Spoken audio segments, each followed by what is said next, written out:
Coming up on this episode of Photography Online, we get you all set up for the autumn landscape, we bring you all the action from Europe's largest photo consumer show, and we get things in order, literally.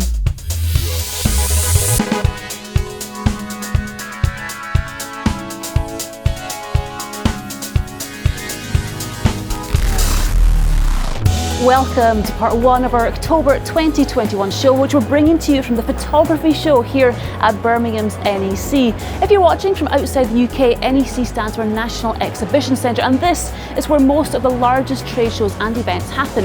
If you're from the UK and you've attended the photography show in previous years, you probably haven't seen it like this. This is what it looks like before the doors are opened, and it's when all the exhibitors take a moment to brace themselves for the rush of eager photographers who will pour in at opening time.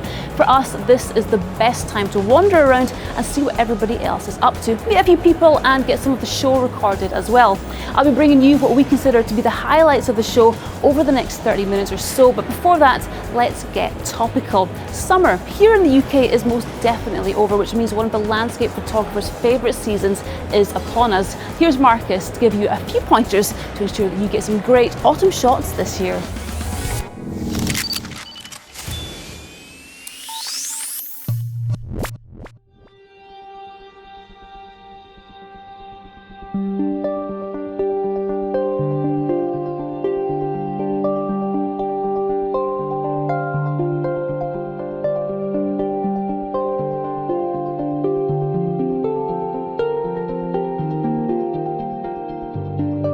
When it comes to landscape photography, there's one time of year which tends to get more people dusting off their camera equipment than any other: autumn.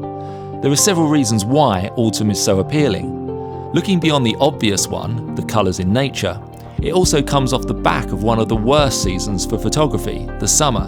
So there's lots of pepped up enthusiasm to get outside and enjoy some great photography.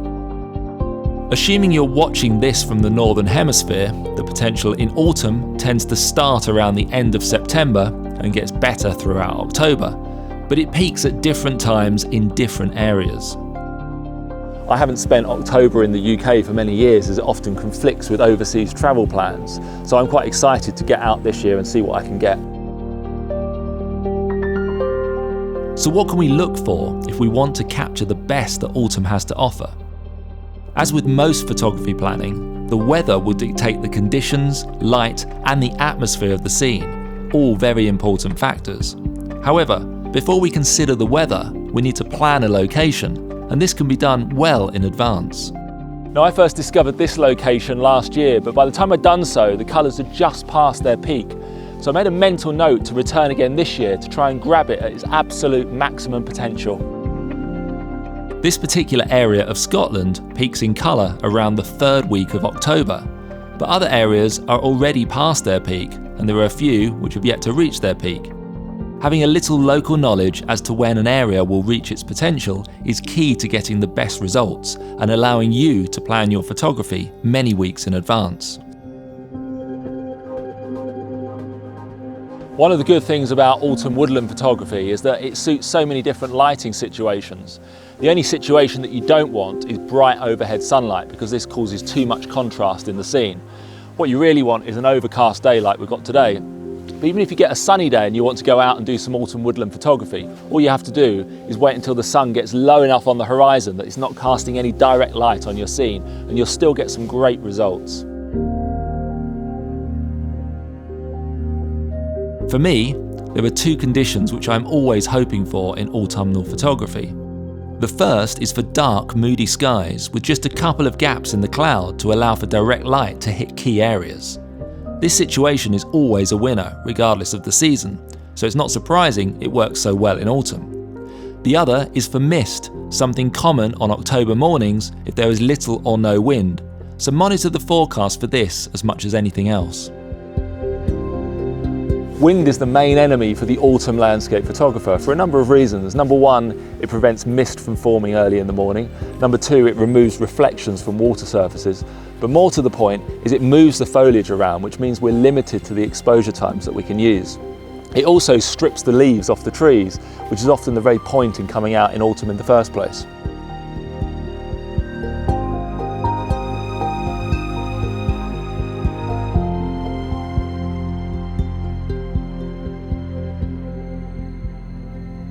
The angle of light is so important when it comes to autumnal photography. If your scene is being lit by direct light, then my advice is to have your subject side lit, as this increases contrast, saturates colour and enhances texture. In such a case, the use of a polarizer will probably be beneficial. With a misty scenario, you absolutely want to be shooting into the light, as mist always looks far better when backlit.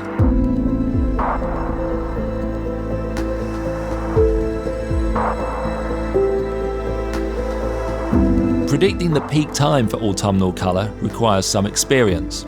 Different species of trees and ferns will turn different colours at different times, with some, such as the maple tree, turning a crimson red in early October, with others turning orange or yellow, or even back to a spring green later in the month.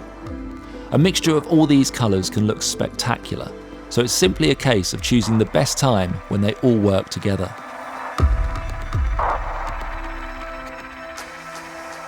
Some trees, however, go directly from a late summer green to a decaying brown and don't add anything to the autumnal landscape, so don't assume all trees will provide the colours you are looking for. It's not just deciduous trees which can transform the autumn landscape. Bracken turns a wonderful golden hue, with yellows, oranges and greens all complementing each other.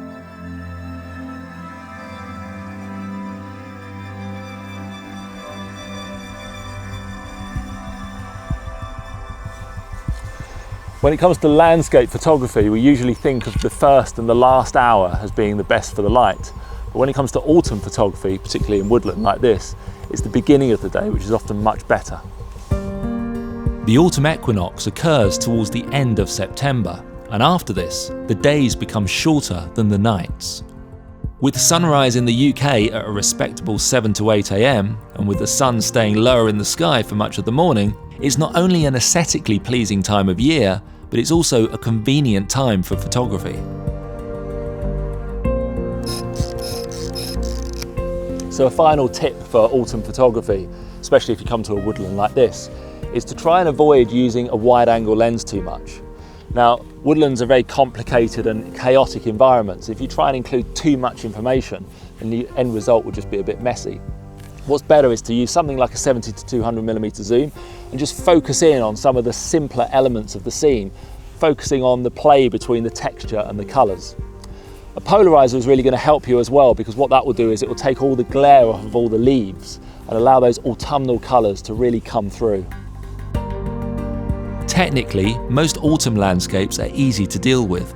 Things like contrast and depth of field aren't usually an issue, so it's within anyone's capability to get amazing results. So plan your shots, monitor the weather forecast, and see when the ideal conditions you're after are likely to materialise. Then it's just a case of heading out and making the most of the best time of year for landscape photography.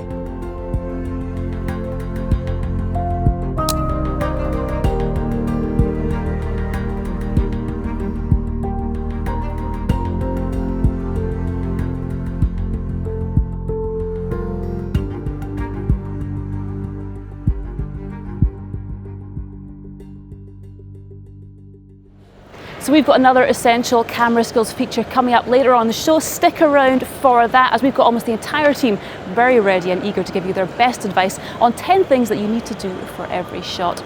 So as I mentioned before, we are here at the photography show. Photography Online has its own stand. Let me just show you around. Over here we have got Ken. This is our newest and potentially dullest member of the team. Ken is responsible for modelling some of the merchandise that we have got available here at the show.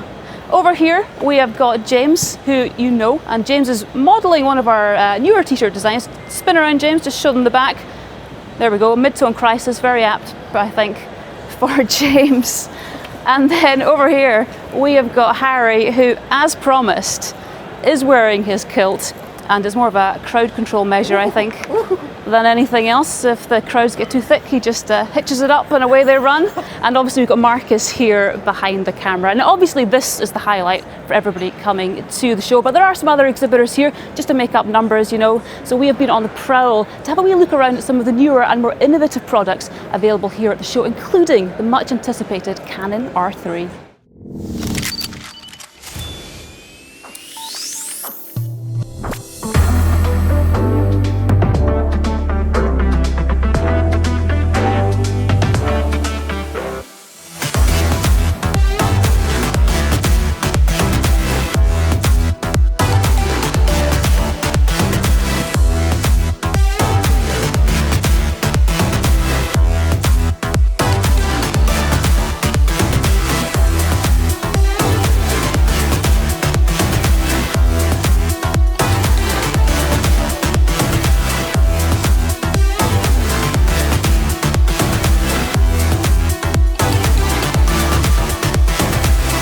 I'm here at the Photography Show 2021 and I've managed to get my hands on only one of two of the Canon R3s in the UK, soon to be one if I have my way. I'm going to be joined by David Parry, who's the product specialist for Canon UK, here to look at it on behalf of Photography Online. What's so special about this camera? Why has it generated so much buzz? This camera is about showing people who are used to using cameras of a 1 series style or use what mirrorless can do for them. But they have a very particular feature set that they want. Yeah. And we've had to try and get that with this camera. Basic things like the startup time. Quite often with mirrorless cameras, when you turn them on to when they're ready to go, there's quite a lag there. With this one, it's 0.4 of a second. It's incredibly quick. Pretty much instant. And you've got the camera over your shoulder, turned off, something's happening, you pick the camera up, by the time you've turned it on and got it to your eye, it's ready to shoot. It takes the same battery as the 1DX as well, which once again, that unlocks a lot of technology because you've got that super powerful battery, which enables you to run at 30 frames per second, giving you, just that performance that's needed that people expect at this kind of level. And something else that has really intrigued me is this eye.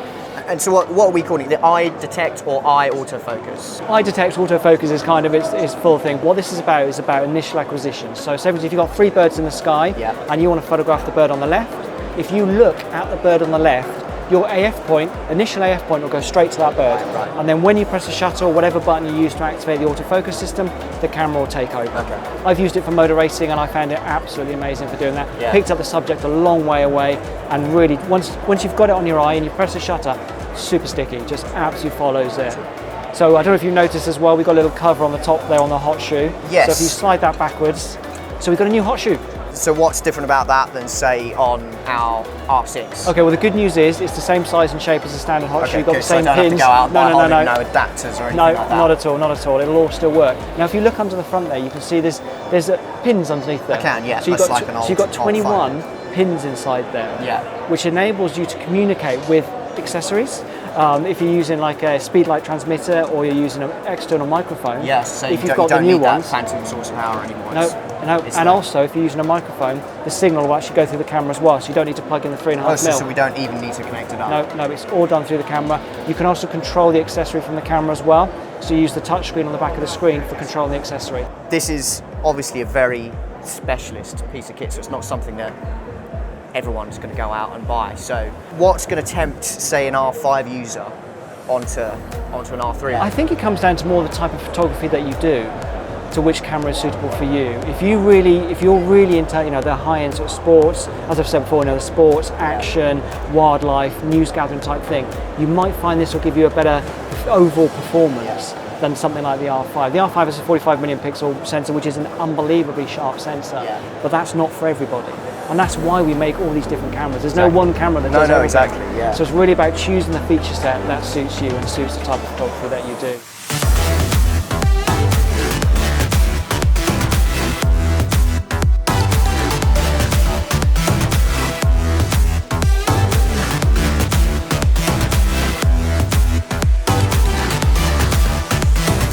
So I'm here with Matt at the Ilford photo booth, who've got a very exciting new product that we're launching. Matt, tell us all about this. So this is our pop-up darkroom, and this is something that we've been developing for a little while now.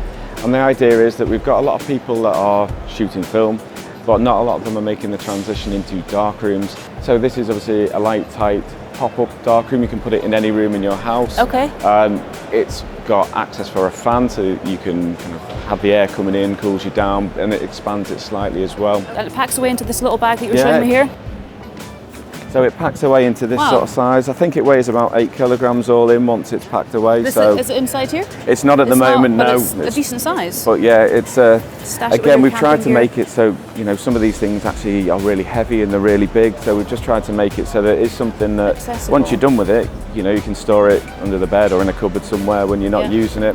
And you're more encouraged to get it out then and actually put it up and use it, because that's the idea. Absolutely. And how long would that take to set up, do you reckon?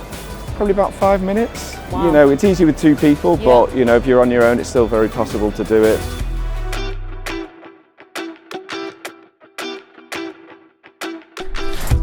So I'm here at the Case Filter stand with Andy. Andy, tell us about the shiny new award you've got sitting here. So yeah, so unbeknown to us, the Digital Camera World give awards for like the best products they see at the show.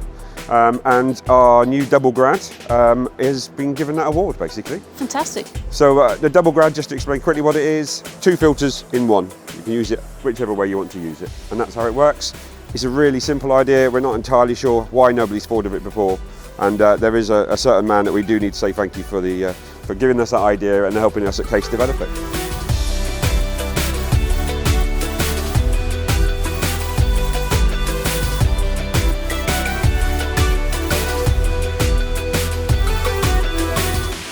So thank you for joining me, Mark. I think really what I want to know, and really what I guess a lot of people have got a question on Ellipse, is there was a lot of press about Olympus over the last 12, 18 months. Newspaper titles and website blogs, RIP Olympus and all the rest of it. So maybe you can clarify what the situation is. Are we going to still be seeing Olympus in the future?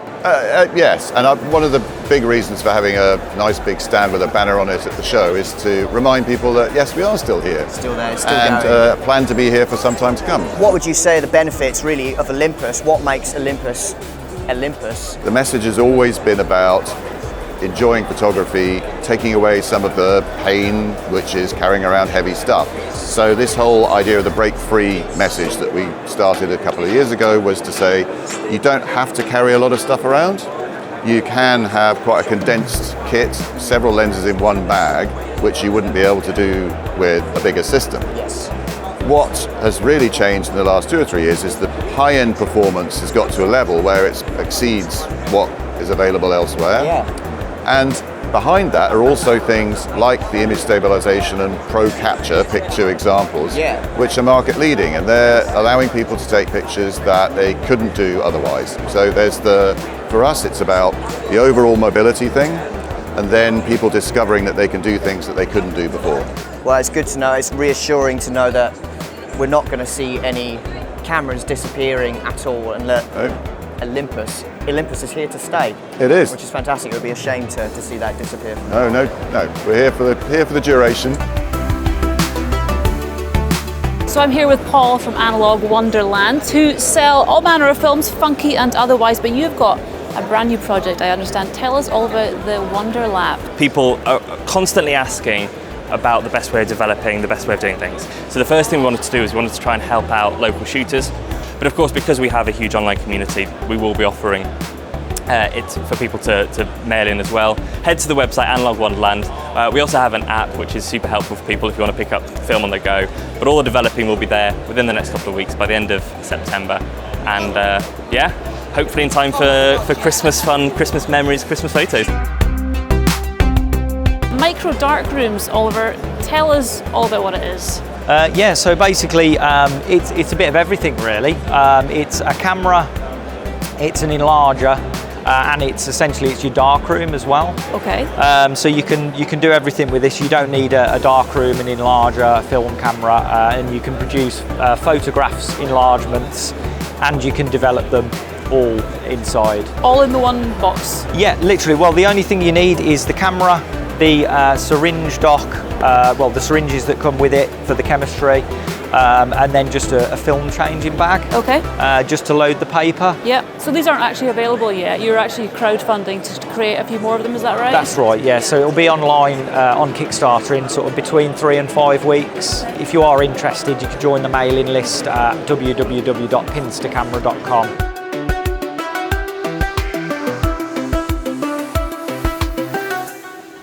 I have to say it is great fun being here, and it's a great opportunity to meet many of you as well. And if you bought any of our products, then we appreciate your support. One of the main reasons for us to have a presence here at the show is to market our workshops on photo holidays. Unsurprisingly, these have been seriously impacted over the past couple of years, but we are now back up and fully operating all of our UK trips, and have added a few new and exciting locations to replace the overseas ones that we're still unable to run. If you're interested in seeing what's on offer and what's still available, then there's a link in the usual place space down below. And on the subject of new trips, we do have a very exciting announcement coming soon, so if you want to be the first to hear about it, make sure you're signed up to the newsletter, as this one is going to be popular and will sell out fast. That is all I can say for now. Alright, well, earlier on in the show I promised you a team effort to bring you all the essential camera skills tips together, but most importantly, get them in the right order.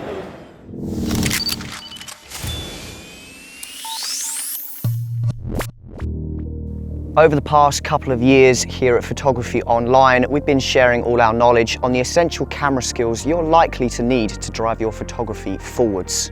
Assuming that you're a regular viewer, then hopefully by now you will have learnt a thing or two about things like composition, depth of field, focusing, how to use filters, how not to use a tripod, how to get the best out of your gear. The list just goes on and on. If you've remembered everything, then you're good to go. But there's one thing we haven't covered yet, and that's the order you need to do them in. Just like baking a cake, the order in which you do things can be the difference between success and failure. Regardless of whether you're shooting digitally or on film, the order is still the same. So we thought this would be a good opportunity to recap on a lot of the essential camera skills we have already covered. As we have now put them in chronological order, you, as a photographer, should apply them in.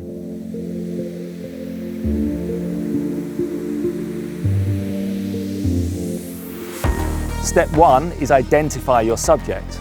You can't do anything else until you know what you're taking a photo of, so subject is always first on your list. Make sure your subject is strong enough to warrant being the subject of your masterpiece, as this is the downfall of many photos, a boring subject or lack of subject. We've given you a few ideas in our subject project features throughout 2021, so check these out if you need inspiration. Step 2 is visualization.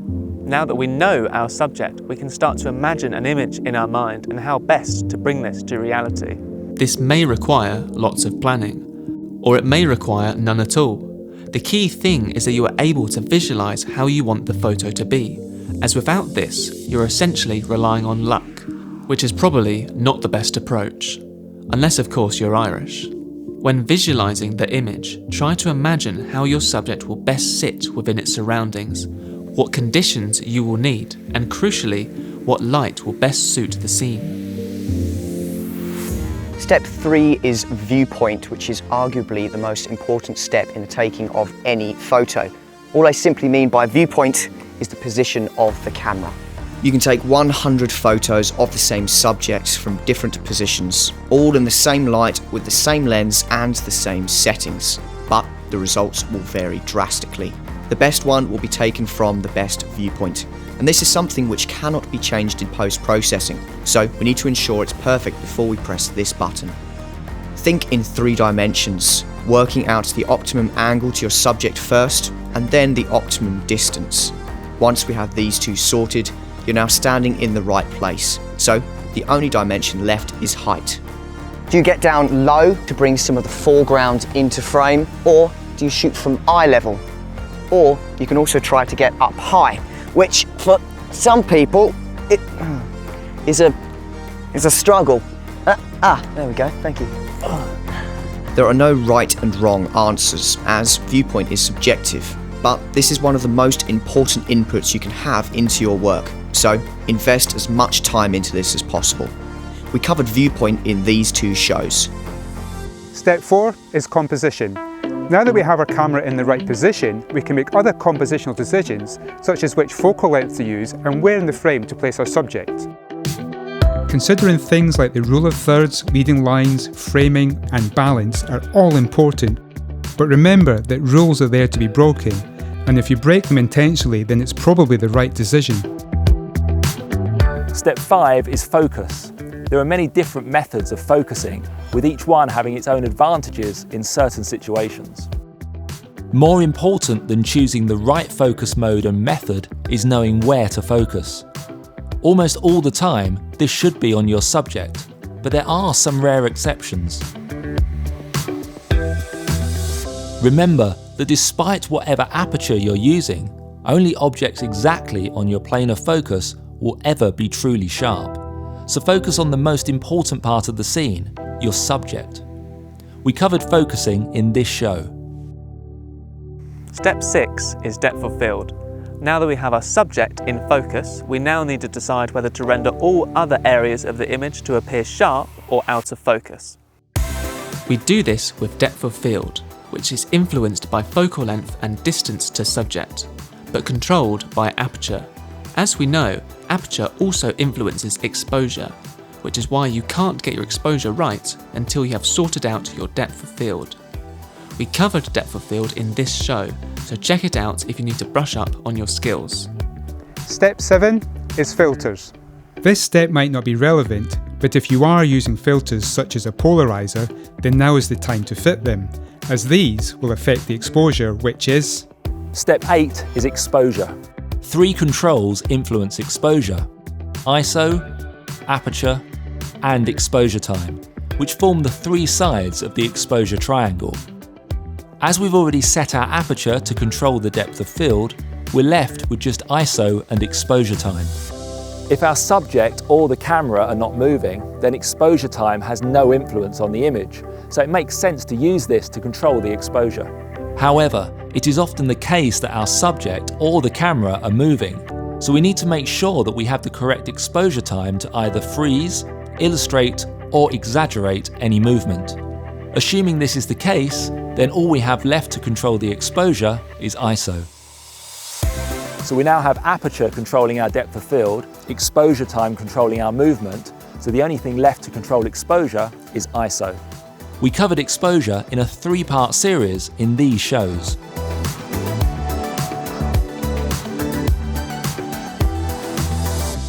Step 9 is to be aware. We're all ready and set up for the shot. We don't have much else occupying our minds, so it's a great time to become aware of our surroundings.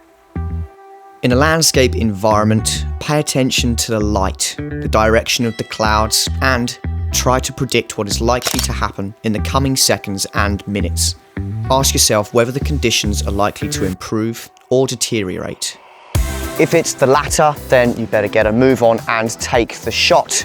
But if you find yourself waiting around, then it's a good time for... Step 10, final checks.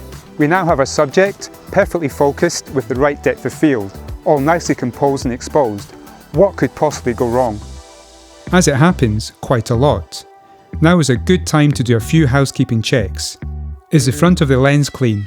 Are you shooting the intended file format, for example RAW or JPEG? Is the sun likely to be causing flare? The list of possible things which can go wrong is quite long, but now is the time to try to eliminate them before they happen. With everything done, it's simply a case of choosing the right moment to take the shot. This could be capturing the action as a wave crashes against a rock, or a train passes over a viaduct, or maybe even a beam of light comes down to illuminate the landscape. If you've got light like we've got today, which isn't changing very fast, then your job's that much easier. Doing all the right things is only useful if you do them in the right order. We can't choose our viewpoint until we've identified our subject, and we can't choose our exposure until we've decided on our depth of field, etc. If it helps, you can download our Photography Online checklist. There's a link in the usual place, and you can keep it in your bag. Not only will it act as a reminder for all the skills we've covered, but also importantly for the order in which to do them.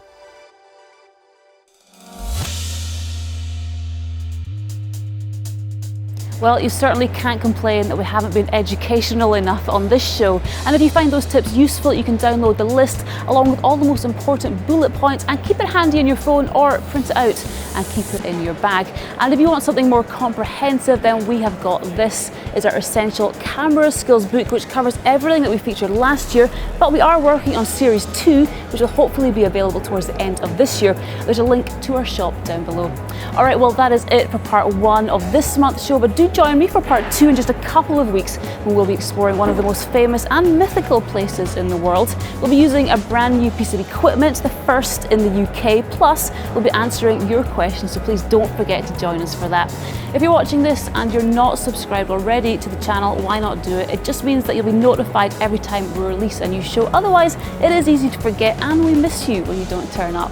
I'll still be here at the photography show and we'll be showing you around a little bit more. In fact, why don't I leave you with a visual flavour of the show. Until next time, take good care, but most of all, take good photos.